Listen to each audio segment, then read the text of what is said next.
क्योंकि 26 से 11 की जब बात हो रही है तो ये बहुत बड़ा हादसा था। एक ऐसा हादसा जिसका सिलसिला मौत से भी ख़त्म नहीं होता। मौत के बाद जो शुरू होता है कायदे से, उस गम का नाम है 26/11। ज़िंदगी जहाँ से एक नए रास्ते पे चलती है, कायदे से उस मोड़ का नाम है 26/11। आदमी को आदमी होने पर अगर शर्म आती है तो उस मंजिल का नाम है कायदे से 26/11। क्योंकि हिंदुस्तान में इस तरह का हमला इससे पहले कभी नहीं देखा गया। करीब 168 लोगों की मौत, 310 के करीब घायल, 168 जो मारे गए उनमें से करीब 28 फॉरेनर, विदेशी, अलग अलग मुल्क, 10 मुल्कों के लोग थे। कई जांबाज पुलिस अफसरों की मौत, एनएसजी के कमांडो की मौत, और उसके अलावा मुंबई के सीने पे जो जख्म वो कभी भुलाया नहीं जा सकता। तो इसलिए 26/11 हमेशा याद रहेगा। 10 साल पूरे होने वाले हैं लेकिन ऐसा लगता नहीं है, ऐसा लगता कल की ही बात। वो चीखें, वो मातम, वो सारी चीज़ें आज भी लगता है कानों में गूंज रही हैं।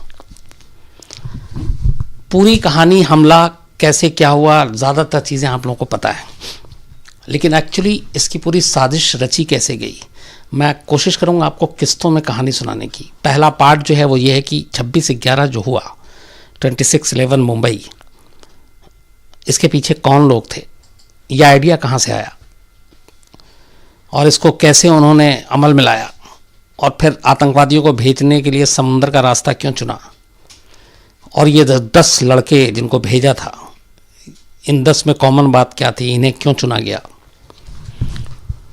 ये सारी चीज़ें। 9/11 हुआ, उसके अलावा एक मैड्रिड में हमला हुआ था, लंदन में हमला हुआ था आतंकवादी। ये सारे हमले बहुत बड़े पैमाने पे हुए थे और इसमें लोगों के बीच में बहुत दहशत फैली थी। ये सारी चीज़ें पाकिस्तान में बैठे हुए जो आतंकवादी संगठन है, जो हमेशा हिंदुस्तान के खिलाफ खून खराबे की बात सोचते रहते हैं, उनके दिमाग जहन में था और वो लगातार आतंकवादी हमले, हरकतें करते रहते थे। लेकिन उनकी सोच ये थी कि कुछ ऐसा किया जाए जो बड़ा हो, जिसकी तरफ इंटरनेशनल मीडिया का भी ध्यान जाए, और वो लगातार कोशिश करते रहते थे, अपनी प्लानिंग करते रहते थे। ख़ास तौर पर लश्कर तैयबा, जिसका सरगना हाफिज सईद है, हिंदुस्तान का बहुत बड़ा दुश्मन। तो ये लोग प्लान कर रहे थे। 1993 मुंबई ब्लास्ट के बाद मुंबई पे बहुत सारे आतंकवादी हमले हुए, और मुंबई को निशाना बनाने की एक बहुत बड़ी वजह ये होती है कि मुंबई इंडिया की एक तरह से कहें इकोनॉमिक कैपिटल है, बॉलीवुड भी वहीं है। तो मुंबई पे जब हमला होता है तो उसका असर ज़्यादा होता है, और इसीलिए मुंबई को चुना गया। अब इस पूरे हमले की, जो मैंने आपको बताया कि किस तरीके से ये जो 9/11 और मैड्रिड और यूके इन सब में हुआ था, उस तरीके का कोई एक प्लानिंग थी कि इस तरह से बड़ा हमला किया जाए, लेकिन कैसे क्या उस वक्त तक समझ में नहीं आया। धीरे धीरे साजिश चल रही थी पाकिस्तान में। इसी बीच लश्कर के कुछ कमांडर को ये काम सौंपा गया था कि वो एक ब्लूप्रिंट तैयार करें कि हमला होगा, कैसा होगा, क्योंकि वो ऑलरेडी ट्रेन में कर चुके थे, गाड़ियों में धमाका कर चुके थे, ये सारी चीज़ें हो रही थी। और तभी इन लोगों ने एक प्लान बनाया, और ये प्लान, इसकी शुरुआत जो हुई थी ये करीब 2006 में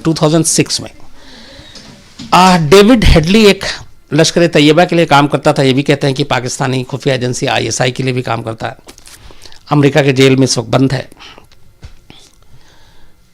ये मुंबई अक्सर आता जाता था और लश्कर ने इसको मुंबई की रेकी के लिए कई बार भेजा।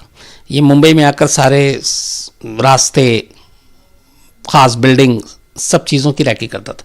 इवन ये ताज होटल में भी जाकर ठहरा था, और इससे इसलिए कहा गया था कि ताज के अंदर का पूरा नक्शा, entry, exit, room, corridor, floor, वो सब के बारे में भी जानकारी, तो वहाँ पे भी रुका था। तो डेविड हेडली पहला ऐसा शख्स था जिसने लश्कर को मुंबई के नक्शे, मुंबई की बाकी बारीकियों की जानकारी, ताज ओबराय, इन सब की जानकारी दी। और इन जानकारी के बाद अब ये हुआ कि मुंबई तक आतंकवादियों को पहुंचाया कैसे जाए। तो उसमें एक मुश्किल ये थी कि अगर बड़े पैमाने पे हमला करना है तो एक तो पाकिस्तान के थ्रू हिंदुस्तान में घुसना मुश्किल है, दूसरा एक रास्ता बचता है कश्मीर के बॉर्डर का, वहाँ से आप आएंगे तो लेकिन वहाँ पे हमेशा ख़तरा रहता है कि मुठभेड़ ना हो वहाँ पे, चूँकि बॉर्डर पे LOC पे चौकसी ज़्यादा होती है। तीसरा ये कि बॉर्डर क्रॉस भी कर ले तो फिर इतने बड़ी मात्रा में हथियार यहाँ से कौन उनका स्लीपर सेल या कैसे पहुँचाया जाएगा, उस तक कैसे पहुँचेगा, उसमें भी जोखिम था। तो ये सारे रास्ते या तो फिर बॉर्डर क्रॉस करके या फिर किसी और ज़रिए से ओरिजिनल वीज़ा पासपोर्ट पे हिंदुस्तान में एंट्री कराना, उसके बाद लेकिन फिर वो हथियारों की खेप उन तक पहुंचाना, तो बहुत सारे मसले थे। और 9/11 के बाद ये भी था कि हर जगह पे सख्ती भी थी, एयरपोर्ट पे भी सख्ती, तो हवाई रास्ते से बिल्कुल भी संभव नहीं था। कश्मीर के रास्ते आतंकवादियों को घुसाने में जोखिम था और वो हथियारों की खेप के साथ सारे के सारे जो पूरी टीम है वो बिना नुकसान के अंदर आ जाए, ये भी मुश्किल था। तो जब ये सारी चीज़ें मना कर दी गई कि ऐसा नहीं हो सकता, तब एक आखिरी रास्ता आता है, समंदर का रास्ता। समंदर के रास्ते की पूरी रेकी होती है, पूरी प्लानिंग होती है, टटोला जाता है, खंगाला जाता है। उसके बाद लगता है कि अगर आतंकवादियों की पूरी खेप को हथियारों के साथ, ताकि उन्हें किसी और से हथियार की खेप मुंबई पहुंचकर न लेनी पड़े, यहीं से वो लेकर चले और मुंबई में ऐसी जगह पे उतरें कि जहां से उसके बाद उतरने के बाद उनको किसी सिक्योरिटी, नाकेबंदी, इनकी भी ज़रूरत ना पड़े और वो आसानी से शहर में दाखिल हो जाएं। तो इन सारी चीज़ों की पड़ताल की गई और उसके बाद तय हुआ कि समंदर के रास्ते ही आतंकवादियों को मुंबई भेजा जाएगा। और इस समंदर के रास्ते भेजने के पीछे एक और जो उनकी सोच थी वो ये कि 1993 में जब मुंबई में सीरियल ब्लास्ट हुआ था, तब जो RDX की पूरी खेप थी वो समंदर के रास्ते ही मुंबई पहुंचाई गई थी, ज़्यादातर हिस्सा, और बहुत आसानी से पहुंच गई थी। कस्टम और बाकी लोगों के साथ भी मिली भगत थी। तो एक उनके पास वो पुराना एग्जाम्पल था कि समंदर के रास्ते ईजी है। दूसरा उन्हें ये भी लगा था कि समंदर के रास्ते पे उतनी निगरानी नहीं है, न इंडियन कोस्टल गार्ड की न बाकी उसकी, तो यहाँ पहुँचना आसान था। तो पहली चीज़ ये तय हुई इस पूरी साजिश में कि रास्ता क्या होगा आतंकवादियों के जाने का, और वो तय हुआ कि समंदर के रास्ते। अब हुआ कि कैसे भेजेंगे, कौन लोग होंगे और इनका इंचार्ज कौन होगा। तो लश्कर की तरफ से चीफ तो हाफिज सईद, जिसके इशारे पे सब काम हो रहा है, लेकिन उसने ये जिम्मेदारी सौंपी ज़कीउर रहमान लखवी उर्फ चाचा। ये नाम है लश्कर में, बहुत बड़ा नाम है लश्कर में, ज़कीउर रहमान लखवी उर्फ चाचा। चाचा को जिम्मेदारी सौंपी गई इस पूरे ऑपरेशन को अंजाम देने के लिए, लड़कों को तैयार करने के लिए और उनको मुंबई तक पहुंचाने के लिए, और मुंबई में आतंकवादी हमले के दौरान भी उनके साथ बाकायदा संपर्क में रहने के लिए। तो पहला शख्स आता है लश्कर की तरफ से ज़कीउर रहमान लखवी, उसके साथ दूसरा शख्स आता है ज़रार शाह, तीसरा आता है अबू काफ़ा और चौथा आता है अबू हमज़ा। ज़कीउर रहमान, ज़रार शाह, अबू काफ़ा, अबू हमज़ा, ये चार लोग लश्कर की तरफ से 26/11 की पूरी साजिश के सूत्रधार होते हैं। अब इनका सबसे पहला काम होता है उन आतंकवादियों को चुनना जिनको मुंबई भेजना है, और ये काम ज़्यादातर इनमें से दो लोगों का था, ज़कीउर रहमान लखवी उर्फ चाचा या फिर ज़रार शाह। 26/11/2008 में होता है, लेकिन इसकी प्लानिंग शुरू होती है 2007 जून के बाद, लगभग 1 साल पहले। इस 1 साल के दौरान सबसे पहला इनका काम था कि किसी तरह से लड़कों को चुना जाए जिनको भेजना है। 32 पाकिस्तान के अलग अलग शहरों के लड़कों को, जो लश्कर का संगठन है एक वहाँ पे है पाकिस्तान में, जमातुद दावा, जो आमतौर पे दिखाता ये है कि वो मदरसों के लिए काम करता है, मस्जिदों के लिए काम करता है, गरीब मुस्लिम बच्चों की पढ़ाई लिखाई का काम करता है, ये उनका वहाँ पे उनका चेहरा है। लेकिन असल में वो लश्कर का एक, जब लश्कर तैयबा के नाम पे बैन और लश्कर तैयबा पे बैन लगी, तब उसने जमात उद दावा का गठन किया था, नाम बदल दिया था, काम वही था। तो जमात उद दावा के मदरसे और ये सारी चीज़ें होती हैं। तो ऐसे लड़कों को ख़ास तौर पे ये लोग अपना निशाना बनाते हैं जो थोड़े शरारती हों, घर से भागे हुए हों, घर से निकाले हुए हों, शादीशुदा ना हो, उम्र ज़्यादा से ज़्यादा 20-22 साल हो।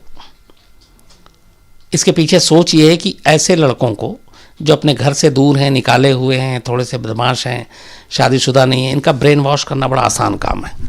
दूसरा ये, इनको जो सिखाया जाएगा वो राज किसी और से शेयर नहीं करेंगे, क्योंकि घर वालों से इनका मेल जोल है नहीं, मिलना जुलना है नहीं, आना जाना है नहीं, शादीशुदा है नहीं, इसलिए जिम्मेदारियों का भी एहसास नहीं होगा, और बड़े आसानी से ये कश्मीर और जिहाद और इसके नाम पर, इस्लाम के नाम पर ये बहक जाएंगे।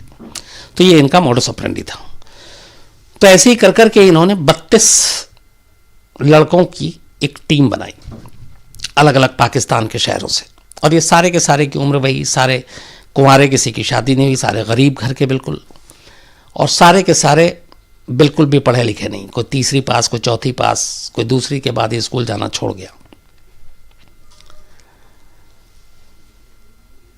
इन 32 लड़कों को लेके 3 अलग अलग चरणों में ट्रेनिंग दी जाती है। जो शुरुआत इनको बताया गया इन 32 के 32 लड़कों को, ये कहा गया इन सबको जब कि तुम सब कश्मीर के सिपाही हो, कश्मीर की आज़ादी में तुम्हारा रोल होगा, और अल्लाह ने तुम्हें चुना है, तुम सीधे जन्नत में जाओगे, बड़े खुशनसीब हो कि तुम लोगों को चुना गया। ये कहकर और ख़ास तौर पे इन सबको कश्मीर के नाम पे शामिल किया गया, इनकी ट्रेनिंग दी गई। जो इनकी ट्रेनिंग होती है, उस ट्रेनिंग के बाद इन 32 में से आखिरी 10 लड़कों को चुना जाता है मुंबई अटैक के लिए। अब ये जो 10 थे, इनकी ट्रेनिंग कैसी होती है आगे बताऊंगा, पहले इन 10 के नाम आपको बताऊं। 32 में से सिलेक्शन होता है आखिरी 10 लड़कों का। अब्दुल रहमान उर्फ बड़ा, अब्दुल रहमान उर्फ छोटा, और बाबर इमरान, ये तीनों पाकिस्तान के मुल्तान के रहने वाले थे, और इन तीनों को उन 10 लोगों में से पहले चुना गया। इसके बाद आता है जावेद उर्फ अबू अली, अबू फहाद, ये पंजाब के ओकारा ज़िले के दोनों, इन दोनों को चुना जाता है, 5 हो गए। इसके बाद चुना जाता है नज़ीर उर्फ उबैद और नासिर उर्फ अबू उमर, ये फैसलाबाद के रहने वाले थे, 7 हो गए। इसके बाद सियालकोट से 2 लड़कों को चुना जाता है, अबू शैब और अबू मुजाहिद, 9 हो गए। और 10वां वो नाम है जो हिंदुस्तान के घर घर में जाना जाता है, अजमल कसाब, जो इकलौता जिंदा आतंकवादी पकड़ा गया था। ये सारे अपने घरों के नालायक लड़के थे, ये सारे घर से भागे हुए लड़के थे, इन सारे कुछ ना कुछ क्राइम में एक्टिविटी से, कोई चोरी में पकड़ा गया था, किसी ने डाका डाला था, किसी ने झगड़ा किया था। कसाब 2 बार चोरी करते हुए पकड़ा गया था, और वो भी अपने घर वालों से लड़ के निकला था। तो इन सारे की खास बात ये थी कि इन 10 के 10 लड़कों को अपने घर से दूरी थी, 10 के 10 पढ़े लिखे नहीं थे, 10 के 10 कुंवारे थे, और ये 10 के 10 किसी ना किसी क्राइम में छोटे मोटे इन्वॉल्व थे। तो 32 में से इन 10 लोगों को चुना गया। अब इनकी ट्रेनिंग कैसे हुई? जब शॉर्टलिस्ट हुए तो 3 चरणों में इनकी ट्रेनिंग हुई, और ये पूरी ट्रेनिंग पाक ऑक्युपाइड कश्मीर जो है वहां पे हुई, पाक अधिकृत कश्मीर में, वहां के भी 3 जगहों पर। इनकी पहली ट्रेनिंग का नाम था दौरा सुफा। ये ट्रेनिंग जो एकदम बिगिनिंग ट्रेनिंग थी, पहले तो सबसे पहले जब ये आए तो इनको जमात उद दावा के मदरसों में और वहाँ रखा गया, इनको बाकायदा इस्लाम जिहाद की बातें बताई गई। कुछ को पढ़ना नहीं आता था तो लिटरेचर भी नहीं दे पाए, उनको बता बता के समझाया जाता था, और इनको तस्वीरें और पिक्चर दिखाई जाती थी, ख़ासतौर पर कश्मीर की, हिंदुस्तान के मुसलमानों के बारे में इनको बढ़ा चढ़ा कर कि वहाँ पे जुल्म होता है और कश्मीर को आज़ाद कराना है। तो मेन फोकस कश्मीर था, और इन सबको ये लगता था कि हम लोगों को कश्मीर के लिए तैयार किया जा रहा है, जो अजमल कसाब ने बाद में कहा भी। तो जब जमात उद दावा में इनकी बेसिक ब्रेन वॉश की जब ट्रेनिंग पूरी हो गई और इनको इस्लाम जिहाद के नाम पे तैयार कर लिया गया, उसके बाद इनकी असली ट्रेनिंग शुरू होती है। पहला ट्रेनिंग जिसका नाम रखा था दौरा सुफा, ये ट्रेनिंग मुरीद के एक जगह है पाकिस्तान में, वहां पे दी गई। 21 दिनों की ये ट्रेनिंग थी। पहले जो पहली ट्रेनिंग का पीरियड था वो 21 डेज। और इस ट्रेनिंग के दौरान सभी को सुबह सबसे पहले इन सब का पूरा रूटीन फिक्स था 21 दिन का। सुबह 4 बजे उठना, नहा धो के सबसे पहले फजर की नमाज पढ़ना, इसके बाद इनको दौड़ाना, फिर नाश्ता देना, और उसके बाद सभी तरह की जो एक्सरसाइज, ये एक्सरसाइज करना, भागना, दौड़ना, इस तरह की ये ट्रेनिंग, लेकिन बहुत ज़्यादा देर तक। और ये सुबह 4 बजे से शुरू होता था और रात 8 बजे तक। बीच में बस नमाज पढ़ने के लिए जो 5 वक्त का नमाज का टाइम है, और खाना और नाश्ते और रात का खाने का टाइम होता था। 4 बजे पीटी कराया जाता था, जैसे बल्कि आर्मी और उन सब में कराई जाती है। फिर पीटी के बाद नमाज और दूसरे काम, फिर एक्सरसाइज, दौड़ना। ये पूरा पहला जो दौरा सुफा की ट्रेनिंग थी 21 दिन की मुरीद के इलाके में, ये उनको दी गई। ये ट्रेनिंग इन लोगों के लिए थोड़ी सी मुश्किल थी लेकिन आसान थी। इसके बाद इनका दूसरा ट्रेनिंग का दौर शुरू होता है, जिसको नाम दिया गया था दौरा आमा। इस ट्रेनिंग के लिए भी 21 दिन का दिन रखा गया और 21 दिन की ट्रेनिंग थी। और ये ट्रेनिंग इनको दी गई। पहली जो ट्रेनिंग दी गई थी वो मुरीदके में, इस बार ट्रेनिंग दी गई इनको मनसेरा है एक पाकिस्तान में जगह, वहाँ का एक गांव है बट्टल गांव, वहाँ पे इनको ट्रेनिंग दी गई। और इस दूसरे चरण की ट्रेनिंग में इनको हथियार चलाने की ट्रेनिंग दी गई। इनका जो ट्रेनिंग का रूटीन था तब भी सुबह 4 बजे सोकर उठना, नमाज पढ़ना, 5 से 6 इंस्ट्रक्टर जो है इनका तब अबू अनस था जो इन्हें पीटी सिखाता था। 8 बजे ब्रेकफास्ट, 8:30 से लेकर 11:30 बजे तक हथियार चलाने की ट्रेनिंग, जिसमें AK-47, green, RX, OG gun, pistol, revolver, ये सारे जितने भी ऑटोमेटिक वेपन थे ये सब। और इस ट्रेनिंग का हथियार चलाने का जो इनका ट्रेनर था वो अब्दुल रहमान था। 11:30 से 12:30 1 घंटे का फिर इनको बीच में रेस्ट दिया जाता, और 12 के बाद इनको फिर लंच, 1 से 2 फिर नमाज के लिए छुट्टी, 2 से 4 आराम, और फिर 4 से 6 पीटी। ये इनकी जो दूसरे दौर की ट्रेनिंग थी ये उसका हिस्सा था। इसके बाद ये ट्रेनिंग 21 दिन चला। 21 दिन के बाद फिर कुछ इनको गैप छुट्टी दी गई, लेकिन सब निगरानी में थे लश्कर के लोगों के।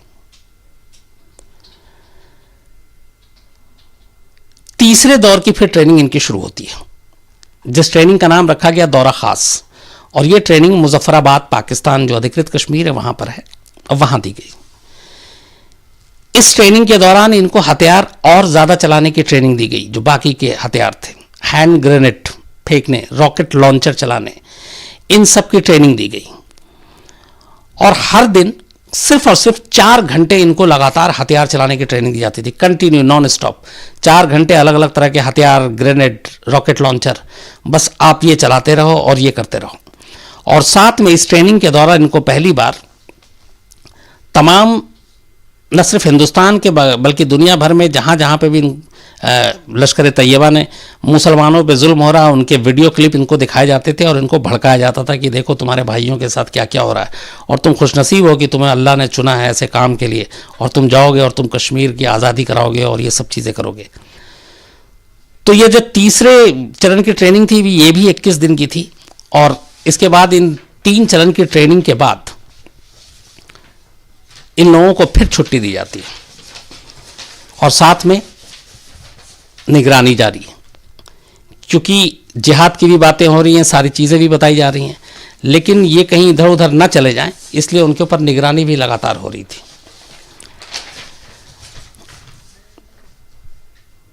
अब 3 दौर की ट्रेनिंग के बाद ज़कीउर रहमान लखवी जो चाचा है, ये इन 10 लोगों की एक टीम बनाता है और इनको 2-2 के ग्रुप में बांट देता है।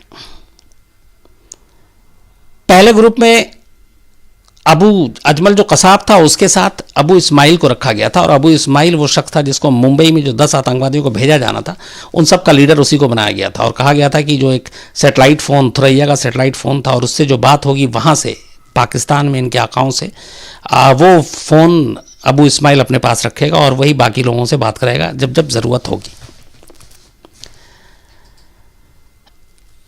अभी तक इन लोगों को यही पता था कि ये कश्मीर के लिए तैयार हो रहे हैं और कश्मीर पे हमला करना है। ट्रेनिंग पूरी हो गई थी। इसके बाद अचानक पहली बार सितंबर 2008 में जो चाचा हैं ज़कीर रहमान लखवी, वो इन 10 के 10 को बुलाते हैं और पहली बार बताते हैं कि तुम लोगों को मुंबई जाना है।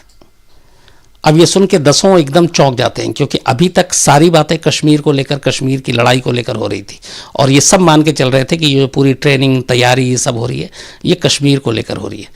लेकिन पहली बार उन्हें सितंबर 2008 में खुलासा किया जाता है कि कश्मीर नहीं, मुंबई में जाना है। और मुंबई में जाने के बाद इन्हें क्या करना है ये उस वक्त भी नहीं बताया गया। लेकिन उसमें एक चीज ये भी थी कि ये मुंबई में जो जाना था, सितंबर में इनको बताया गया पहले हफ्ते में कि मुंबई जाना है, और पहली तारीख जो फिक्स हुई मुंबई अटैक की वो 26 से 11 नहीं थी, वो 27 सितंबर थी। 26 नवंबर बाद में तारीख आई। पहले मुंबई पे हमले की तारीख तय की गई थी 27 सितंबर को, और उसकी वजह यह थी कि उससे पहले कई बार दिवाली के दौरान बहुत सारे आतंकवादी हमले हुए थे, और सितंबर में लगता था कि ये ज़्यादा बेहतर मौका और वक्त है हमला करने का, इससे ज़्यादा तबाही होगी। और पूरी तैयारी कर ली गई थी 27 सितंबर के लिए, और इसके लिए इन सभी को 23 सितंबर को पाकिस्तान से निकलना था, सेम उसी रास्ते से सब कुछ करना था जो इन्होंने बाद में 26 को किया। लेकिन 27 सितंबर को ये अटैक होना था। हुआ ये कि उसी दौरान इंडिया में अलग अलग शहरों में इंडियन मुजाहिदीन को लेके बहुत बड़े पैमाने पे रेड और दबिश डाली जा रही थी। कुछ ब्लास्ट हुए थे जिनमें इंडियन मुजाहिदीन का नाम आया था, और उसी ब्लास्ट के सिलसिले में मुंबई, गुजरात, यूपी, दिल्ली ये सब अलर्ट पे थे, और ऐसी इन्फॉर्मेशन आई थी कि और धमाके होंगे। तो इन तमाम राज्यों की पुलिस बहुत हाई अलर्ट पे थी, और उस दौरान में रेड में बहुत सारे हथियार भी पकड़े गए थे। और तब ये जब खबर पाकिस्तान पहुंची तो उन्हें लगा कि इस वक्त मुंबई भी हाई अलर्ट पे है, दिल्ली भी है, गुजरात भी है, बट टारगेट मुंबई को करना था। तो उनको लगा कि अभी सितंबर में जाना शायद ऑपरेशन सक्सेसफुल नहीं होगा, क्योंकि पुलिस ऑलरेडी बहुत वहाँ पे अलर्ट है। तो इसलिए उसको टाल दिया गया, और टालने के बाद नई तारीख अभी बताई नहीं गई। टालने के बाद फिर इन सबको कहा गया कि तुम लोग जहाँ जहाँ अभी जाना चाहते हो घूम कर आ जाओ। तो 3 दिन के लिए अजमल कसाब अपने गांव गया था, फरीदकोट के पास ओंकारा जगह है जहाँ पे वो रहने वाला था, और वहाँ जाकर उसने अपनी माँ से मुलाकात की थी। और उसने बाद में बताया ये आकर कि तब उसने माँ को पहली बार ये बताया था कि वो मुजाहिदीन बन गया, और शायद उसकी माँ को मुजाहिदीन का मतलब पता था, इसलिए उसकी माँ ने उसको समझाया कि ये गलत कर रहे हो, तुम मत बनो। लेकिन वो माना नहीं, और वो वापस 3 दिन के बाद जमातुद दावा के कैंप में आता है और फिर वहीं ही रहता है। अब इन 10 लोगों को वापसी के आने के बाद अक्टूबर फर्स्ट वीक में वहीं पे रखा जाता है, और इसके बाद फिर इन्हें कराची में अब ट्रेनिंग दी जाती है समंदर के किनारे, स्विमिंग, बोट चलाना, जहाज चलाना पानी का।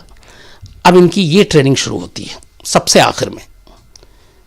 समंदर के अंदर कैसे अगर मुसीबत आ गई तो तैरना है, निकलना है, बचना है। तो अब इनको वहाँ पे स्विमिंग से लेके बाकी जहाज़, पानी के जहाज़ चलाने की, बोट चलाने की, स्पीड बोट चलाने की, ये सारी ट्रेनिंग दी गई। ये सारी ट्रेनिंग देने के बाद अक्टूबर का महीना भी बीत जाता है।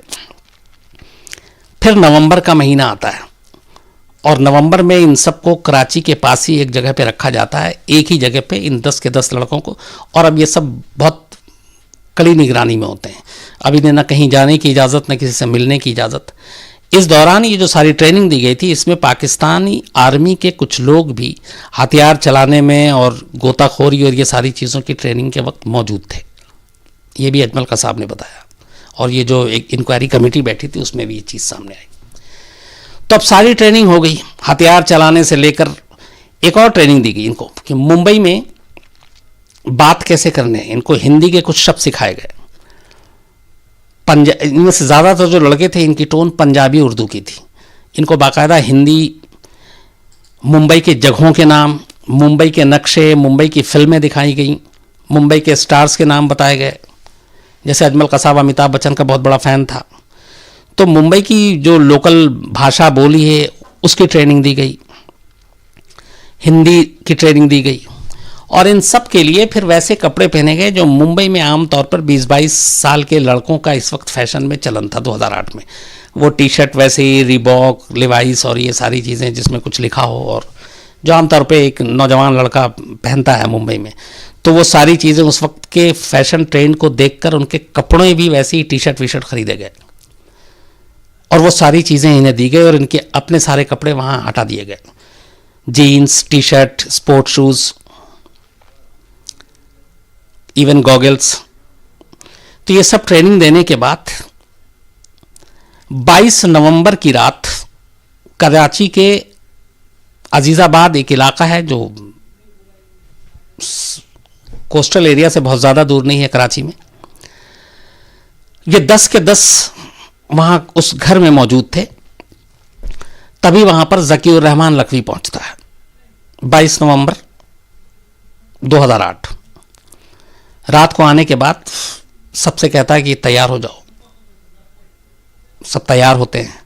उसके बाद वो उन्हें गाड़ी में लेकर वहाँ से सीधे कराची के बंदरगाह पर पहुँचता है। एक सुनसान सा बंदरगाह था। 23 नवंबर की सुबह, 22 नवंबर की लेट नाइट ये लोग निकलते हैं। 23 नवंबर की सुबह करीब 4 बजे ये 10 के 10 उस बंदरगाह पर पहुँचते हैं। इन 10 के 10 को वहाँ पे पानी के एक जहाज़ पे बिठा दिया जाता, जो बहुत बड़ा नहीं था, छोटा था। और उसी जहाज़ पे बिठाने के बाद ज़कीउर रहमान लखवी और उसके साथ जो ज़रार शाह, ये वहीं से सबसे गले मिलते हैं और उसको तमाम दुआएं देते हुए विदा ले लेते हैं। उस जहाज़ पे बैठने के बाद 23 नवंबर की सुबह 4 बजे करीब 25 नॉटिकल माइल्स जहाज़ जब चल लेती है, तब इन्हें समुद्र में एक बड़ा जहाज़ मिलता है। इस छोटे जहाज़ से इन 10 के 10 लोगों को उतारा जाता है और उस बड़े जहाज़ में शिफ्ट कर दिया जाता है। इस बड़े जहाज़ में वो शिफ्ट होते हैं। उसके बाद फिर वो जहाज़ आगे अब बढ़ता है। करीब 1 घंटे के सफ़र के बाद समंदर के अंदर उससे भी बड़ा एक और जहाज़ मिलता है। ये पहले छोटे जहाज़ से गए, फिर उसके बाद दूसरे बड़े जहाज़ में पहुँचे। उसके 1 घंटे के बाद उस जहाज़ से सफ़र करने के बाद एक तीसरा बड़ा जहाज़ जिसका नाम था अल हुसैनी, वो समंदर में था। उस तीसरे जहाज़ में, सबसे बड़े जहाज़ में, इन तीनों को शिफ्ट कर दिया जाता, इन 10 को।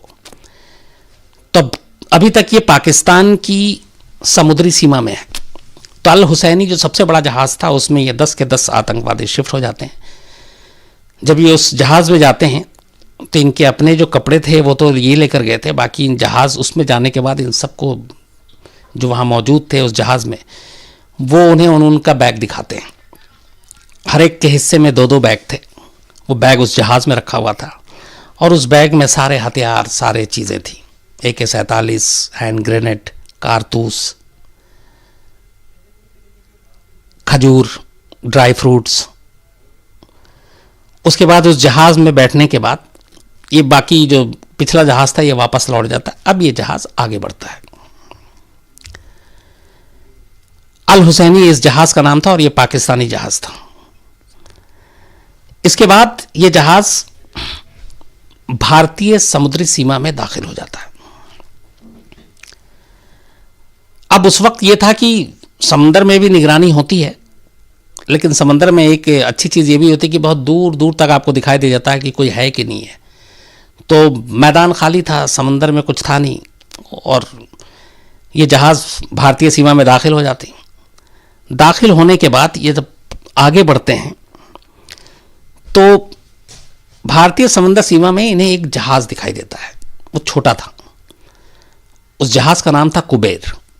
वो इंडियन फिशरमैन का बोट था और उस बोट को चला रहा था अमर सिंह टंडेल।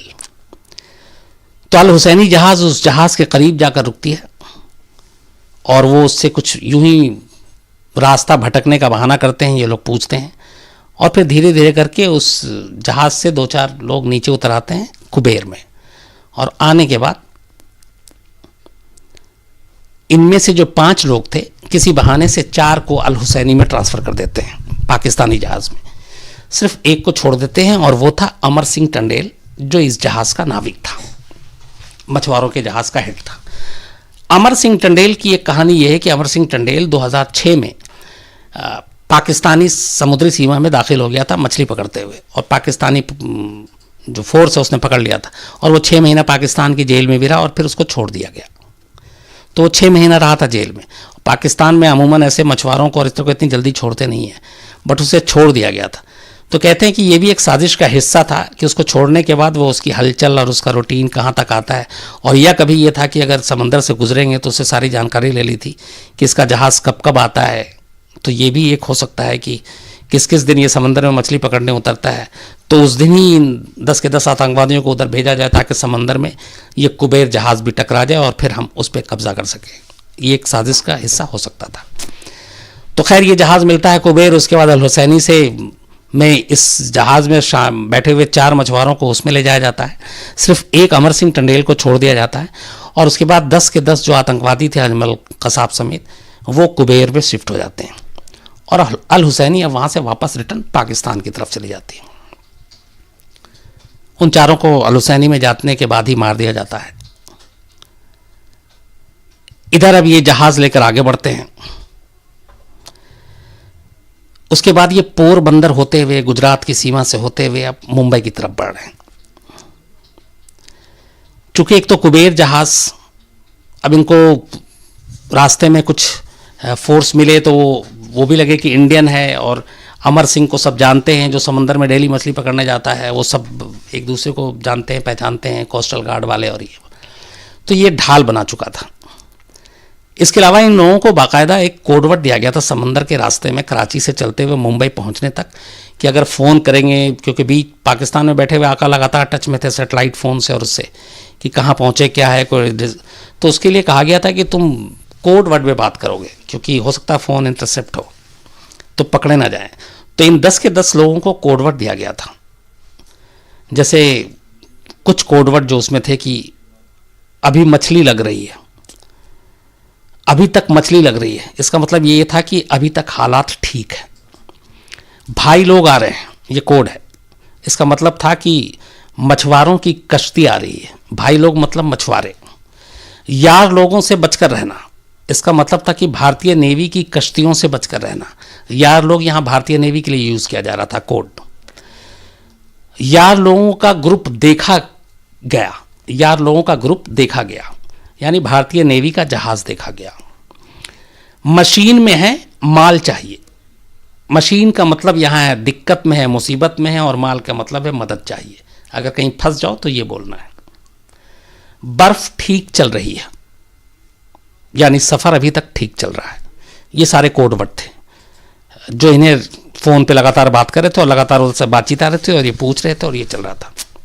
खैर, तो अब अल हुसैनी से कुबेर में पहुंच चुके, उसके 4 लोगों को उसमें बैठा दिया है, इसमें सिर्फ अमर सिंह चंदेल है। उसके बाद ये 10 के 10 सारा अपना सामान इसमें शिफ्ट कर लेते हैं। अमर सिंह को भी अब एहसास हो चुका होता है कि वो फंस चुका है, वो उसके हथियार के ज़द पे, लेकिन साथ में उसको रखना भी इनकी मजबूरी। तो वो उसको ज़िंदा लेकर चलते हैं, पोरबंदर गुजरात क्रॉस करते हैं। ये तीसरे दिन का सफ़र था क्योंकि 23 नवंबर को वो चले थे, 24 और 25 पूरा समुद्री रास्ते में गुजरा। 26 तारीख को 26 नवंबर ये पोरबंदर की सीमा में दाखिल होते हैं और उसके बाद वहाँ से अब ये मुंबई की तरफ बढ़ते हैं। मुंबई की अभी दूरी काफ़ी थी, उससे पहले ही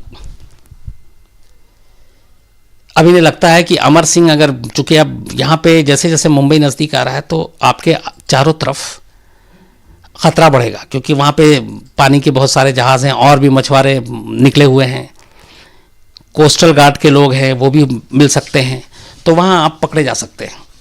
तो इसलिए इनको लगा कि कहीं ये चीख ना दे और उनका भेद ना खुल जाए, तो इन्होंने मुंबई से कुछ पहले अमर सिंह टंडेल को उसी कुबेर जहाज़ में मार डाला। मारने के बाद उसकी लाश उसी में रखी। फिर थोड़ा आगे जाने के बाद इन्हें एक स्पीड बोट दिखाई दी। अब ये उससे स्पीड बोट में शिफ्ट हो जाते हैं मुंबई के करीब, और स्पीड बोट में शिफ्ट होने के बाद ये सीधे मुंबई के कोलाबा से लगता हुआ कफ परेड एरिया है, वहाँ पे एक मच्छी बाज़ार मार्केट है, उसके किनारे आकर स्पीड बोट से अपनी स्पीड बोट को लगा देते हैं। तब रात के वक्त बजे थे 9, अंधेरा हो चुका था, और जिस जगह पे ये मच्छी बाज़ार है वहाँ से साउथ मुंबई के सारे मशहूर इलाके सबसे नज़दीक, कोलाबा हो, ताज हो, ओबराय हो, सब कुछ।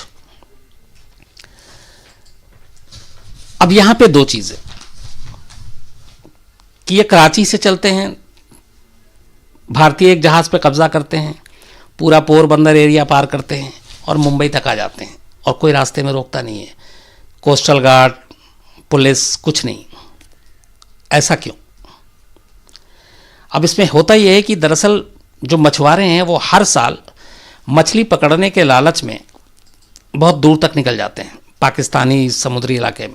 कई पाकिस्तानी मछुआरे जो वो हमारे सरहद इलाके में घुस आते हैं, तो कोस्ट गार्ड वाले भी ये रूटीन का मामला समझते हैं, और वो देखते हैं किसी जहाज़ को कोई आ रहा, दूर से पूछ लिया, समझ लिया। कई बार ऐसा होता है कि चलो अवैध है, लाइसेंस नहीं है, बहुत सारे ऐसे हैं, पैसे लेके छोड़ दिया। तो ये जो लापरवाही और ये जो लालच, ये कई बार बहुत नुकसानदेह होता है। अब सबसे बड़ी बात और यहाँ पे कि फिर भी एक सवाल आता है कि कैसे कोई कराची से बिना वीज़ा पासपोर्ट के इतने सारे हथियार के साथ और मुंबई पहुँच गया इतनी आसानी से। अब ये सवाल है हर एक के जहन में, और वो भी तब जबकि अब अगली जो चीज़ आपको बताऊंगा वो अपने आप में चौंकाने वाली है कि 1993 में जब मुंबई में सीरियल ब्लास्ट हुआ, जो दाऊद इब्राहिम और टाइगर मेमन इन सब ने जो कराया, मैंने आपको शुरू में कहा था कि RDX तब समुद्र के रास्ते आया था। तो जब ये इंक्वायरी के बाद पता चला कि सारे RDX समुद्र के रास्ते हथियार आए थे मुंबई में, तो फिर एक बड़ी हाई लेवल मीटिंग हुई, और 93 के बाद बता रहा हूँ आपको, और 94 से ये तय हुआ कि पूरा जो ये अरबियन सी है, जो मुंबई की जो सारा समुद्री इलाका है, अब इसकी निगरानी की जाएगी। और इसके लिए बाकायदा नेवी, होम मिनिस्ट्री, इन लोगों ने मिलकर तय किया कि इस अरब सागर में मुंबई के आसपास पूरा जो गुजरात का भी वो लगता है, इंटरनेशनल सीमा तक नौसेना, पुलिस, कस्टम, ये सब मिलकर वहाँ पे पेट्रोलिंग करेगी। 93 सीरियल ब्लास्ट के बाद ये तय हुआ था, ये सरकार की तरफ से। इसके लिए बाकायदा नेवी को बड़े जहाज दिए गए, डॉनियर एयरक्राफ्ट दिए गए, हेलीकॉप्टर दिए गए, और साथ में ट्रेंड नौसेना के जवान, इनको वहाँ पे अरब सागर में तैनात किया गया कि इस तरीके की कोई भी चीज़, कोई अनचाहे लोग, अनचाही जहाज़ जिसके पास कुछ कागजात नहीं, कुछ नहीं, आप उनको पकड़ेंगे और हमारी सीमा में घुसने नहीं देंगे, और मुंबई की तरफ तो सवाल ही नहीं कि आप आने देंगे। तो इस पूरी ज्वाइंट पेट्रोलिंग जो नेवी, कस्टम, पुलिस, इन सब के लिए, और ये सारे जहाज़, हेलीकॉप्टर, ये सब कुछ दिए गए, और इस ऑपरेशन का नाम रखा गया था तब ऑपरेशन स्वान, SWAN। इस ऑपरेशन स्वान का मतलब ही था कि समंदर की निगरानी करेंगे और हम मुंबई पे कभी इस तरह की और कोई बर्बादी के सामान या बर्बाद करने वाले लोगों को आने नहीं देंगे। ये 93 के बाद हुआ था, और इस ऑपरेशन के तहत महाराष्ट्र, गुजरात के जो तटीय इलाके हैं वहाँ पे पूरी पेट्रोलिंग होती थी।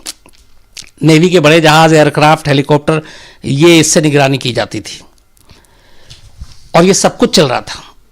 अब इसे आप क्या कहेंगे कि 2008 में 26/11 होता है, और 2006 में बिना किसी वजह के इस ऑपरेशन स्वान को ख़त्म कर दिया जाता है, और ये सारी निगरानी ठप, ज्वाइंट कोई भी पेट्रोलिंग नहीं होती है, और उसके बाद सब कुछ नॉर्मल पे। अब ज़रा आप ये सोचें कि सिर्फ 2 साल पहले 2006 में ये हुआ था, अगर 2008 में भी ये पेट्रोलिंग जारी रहती, और इसकी कोई वजह नहीं बताई गई कि क्यों पेट्रोलिंग हटा ली गई, जो बेसिक बताया गया, जब उस वक्त सवाल किया गया तो सिर्फ इतना कहा गया कि अब कुछ होता तो है नहीं, और हम 94 से मतलब 6 तक आ पाए तो 6 और 6 12 साल से पेट्रोलिंग कर रहे हैं, लेकिन कोई ऐसा पकड़ाया नहीं, कोई ऐसा मिला नहीं। तो ये खामोखा का यूं ही फालतू का एक एक्सरसाइज है, खर्चे हैं। 2006 में ऑपरेशन स्वान ख़त्म कर लिया गया, जिस ऑपरेशन स्वान के तहत मुंबई के सारे बंदरगाहों की हिफाजत और निगरानी की जाती थी, जिसके तहत कोई भी बाहरी आदमी घुस नहीं सकता था। और उसके हटाने के बाद, इस ऑपरेशन स्वान के ठीक 2 साल के बाद 10 आतंकवादी मुंबई पहुंचते हैं, वो भी सीधे कराची से, और रास्ते में उन्हें कभी कोई नहीं रोकता है। जब 9 बजे 26 नवंबर को कफ रोड के पास मच्छी बाजार मार्केट में इनका बोट रुकता है और ये नीचे उतरते हैं, तो वहाँ बहुत ही भीड़ भाड़ वाला इलाका है। अगर आप लोग गए हों, मैं गया हूँ इसी सिलसिले में, तो ये सब अपना बैग उठा के कंधे पे, एक आगे और एक पीछे की तरफ, और जीन्स टी शर्ट में, हथियार बैग के ही अंदर, और आनंद फानंद में निकलते हैं। 10 के 10 पहली बार मुंबई आए हैं। इन्हें सिर्फ नक्शे के हिसाब से पता है, इन्हें सिर्फ ये पता है कि यहाँ पे हम उतरेंगे, वहाँ से किधर किधर जाना है।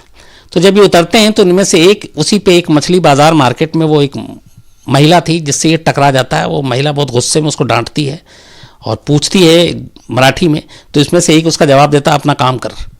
और 1-2 लोग और खड़े होते हैं। तो जब ये 10 के 10 एक ही तरह से, चूंकि हर लड़का एक साथ बैग लेकर उतर रहा है, कंधे पे आगे पीछे बैग है, सबके ड्रेस हैं, सब घबराया हुआ जल्दबाजी में है, तो उस मछली बाजार के कुछ लोगों को शक होता है और वो बाकायदा 100 नंबर पर पुलिस को कॉल करते हैं कि अभी भी एक बोट से ऐसे कुछ आए, हमें शक है। तो पुलिस वाले भी टाल देते हैं, उन्हें लगता है कि अरे कुछ होगा। अगर उस वक्त भी थोड़ा सा अलर्ट होता तो ये 10 के 10 शायद शहर में घुसने से पहले, जो आसपास में अगर कोई पीसीआर और ये वैन होती तो वहाँ पे भी पकड़े जा सकते थे, लेकिन ऐसा होता नहीं है। तो अब ये 3 दिन का सफ़र करने के बाद 23 नवंबर को चलते हैं कराची से। 26 नवंबर की रात 9 बजे मुंबई में दाखिल हो जाते हैं, कफ रोड पे उतरते हैं। अब इनके सामने जो सबसे करीबी जगह थी वो कोलाबा, लेकिन ये 10 के 10 जब उतरते हैं और जैसे ही उस समंदर को छोड़कर कपरेट पे मेन रोड पे आते हैं, पहले से तय था, ये 10 2-2 के ग्रुप में बढ़ जाते हैं, 2 अलग 2 अलग 2 अलग, और 10 के 10 अब 2 ग्रुप में बनकर 5 हुए और ये 5 अलग अलग टैक्सी पकड़ते हैं। इसके बाद क्या होता है, कैसे कैसे ये कहाँ जाते हैं, क्या क्या करते हैं, ये पूरी कहानी आपको अब इसके पार्ट 2 में, क्योंकि अभी तक साजिश मुंबई पहुंचने की पूरी कहानी आपको बता दी। अब इस साजिश को अमली जामा पहनाना है, जो उन्हें कहा गया वो करना है, और कैसे मुंबई में करते हुए भी कर ये रहे हैं। फ़ोन पे लगातार इनको इंस्ट्रक्शन मिल रहा है, कराची में बैठे हुए इनके आका ज़कीउर रहमान लखवी से, ज़रार शाह से, हमज़ा से। ये सारी चीज़ें अगले पार्ट 2 में आपको सुनाएंगे। तो ये पार्ट 1 था। मुझे लगा कि ये सारी चीज़ें शायद टीवी में और अखबारों में इतनी डिटेल में नहीं आई, इसलिए मैंने कहा कि मैं आपको ये बताऊं। अब पार्ट 2 की कहानी जाहिर सी बात है कल संडे है, तो सोमवार रात 9 बजे ठीक आपको सुनाऊंगा, और पार्ट 3 मंगलवार को सुनाऊंगा। वो थोड़ा डिफरेंट होगा, है यही, लेकिन वो मुझे खुद लगा कि सुनाना चाहिए आपको। तो पार्ट 2 में अब आपको ये पूरा हमला कैसे 58 घंटे तक नॉन स्टॉप मुंबई